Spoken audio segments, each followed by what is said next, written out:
Good morning from Sapa, Vietnam. Today we'll be hiking to the other side of the mountains, and this is a starting point. Normally tourists will never do this one because it's very difficult. This one, I would say, is underrated off the beaten path, only known by locals. So stay until the end of the video, guys.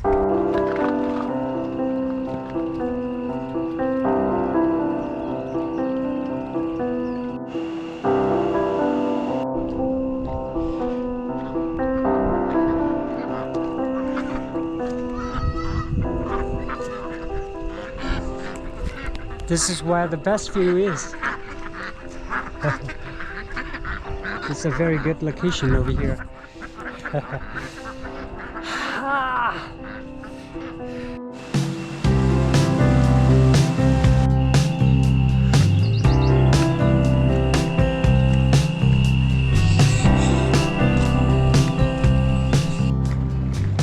In a very tiny corner of Sapa, but you see a lot of tourists are walking down there as the view is beautiful. Let's see, homestay, everything you can find on booking.com. There are surroundings with the Black Hmong people. Nhozong!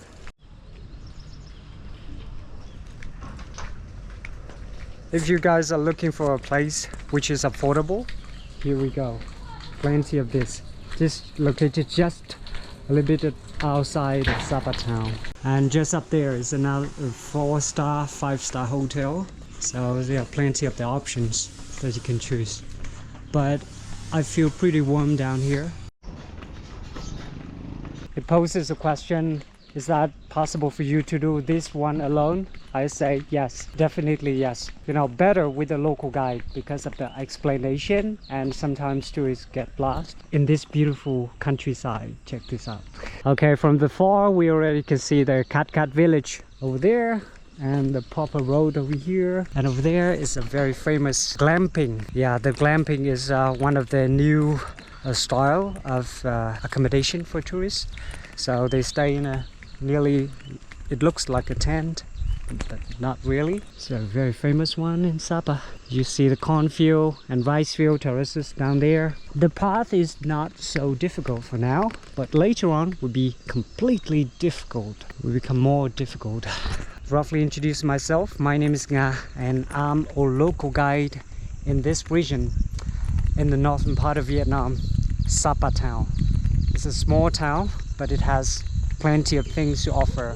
Tourists, when you come here, you see authentic, traditional local houses of the Black Hmong people and the other 6 different tribes living in Sapa. And you see beautiful countryside, so you're gonna have like a nostalgic feeling about the past, and it's really good. And yeah, I'm a local guide here. I'm doing this for more than 15 years. If you're first time here, subscribe to your channel. Even myself, I'm a little bit excited about the trip today because I'm also the first time here as a local guide, but I have never brought tourists here. So that's the reason why I say this one is beyond tourist destination. There's a motorbike here. This one is very useful on the mountainside.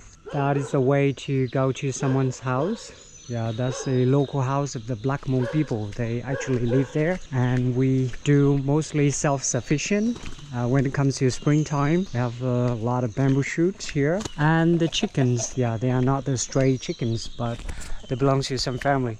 Automatically go home in the night time. Very clever of them. And you also can find bamboo grubs in the bamboo over there. The only thing is you have to chop it, but later on this bamboo will be dry. So we have to cut them down to build maybe a chicken pens or pig pens or something like that. It is a wonderful place. That's why I take out my camera. I'm gonna take you some photos. So tell me in this timestamp if you want some photo to keep it as a memory about Sapa. From here I can see a king of the road, buffalo. And this is where the local village is. So few local houses here. They stay on the edge of the mountain. So I really hope that I have a chance today to take you have a look inside of the house and have some small conversation with the Black Hmong people living here.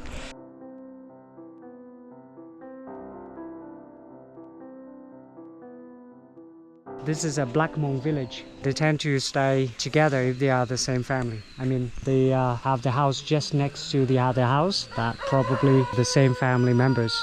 That's a habit. It's a beautiful place, guys, and very good place for photos. Check this out. But somewhere you see the very modern bike. Yeah, this one helps locals to go up and down, and the water.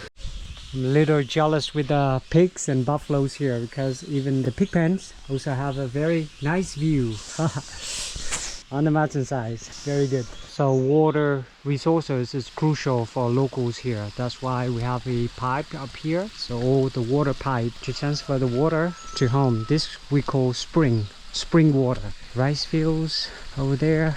We have to build the rice fields just next to one of the stream here, so that's why we can lead some water to the rice fields. It's really good. It's very green, but somewhere you see a little bit of garbage along the way. We have to do something to make it different. I love this corner. Check this out. Beautiful. This is a monsoon season in Sapa, so local people just planted this one just 1 week ago. We firstly have to farm the nursery and make it like about 20 to 30 centimeters tall. It looks like a grass, but it's not. It is a rice straws, and we have to plant it in here. And with the minimum of water in it, minimum of water to 20 centimeters flood, we make it beautiful like this. I'm so happy because today the weather is good. I'm not sure for later, but for now everything is good. There's a local lady over there. Nyozong! Nyozong! Yeah, it's a beautiful countryside actually. And this rice field parties, I normally take the tourists on this tiny curve, but you know, it's very slippery. For me, it's totally fine, but tourists maybe it's not really enjoy. Hello, it's beautiful here, and the people are also very friendly. You know, you're gonna have the best memory of Sapa, the countryside. They are not the stray dogs, but they are protecting the house. Yeah, they stay outside the house.